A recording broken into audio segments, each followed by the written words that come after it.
বিয়ের আগে মা যখন বলতো আয় না একটু মাছগুলো বেচে দে না, তখন বলতাম ধুর মা, এই মাছের এত আষ্টে গন্ধ, এই মাছ বেচে দিলে আমাকে আর কিন্তু মাছ খেতে বলো না, তোর পারবো না। কিন্তু এখন বিয়ের পরে কে বেচে দিবে বলো? এখন তো নিজের সংসার হয়েছে, নিজেকেই বেচে ধুয়ে রান্না করতে হবে। তো মেয়েদের হচ্ছে এটাই জীবন। আগে যতই তুমি না করো, কিন্তু বিয়ের পর তোমাকে এই কাজগুলো কিন্তু করতেই হবে। কি বলো, তাই না বন্ধুরা?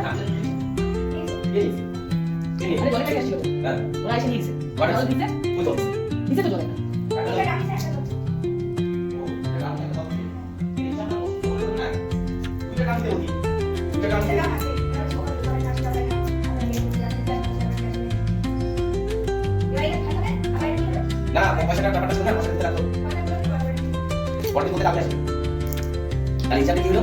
আগে দিন দিতে দিতে এদিন একটা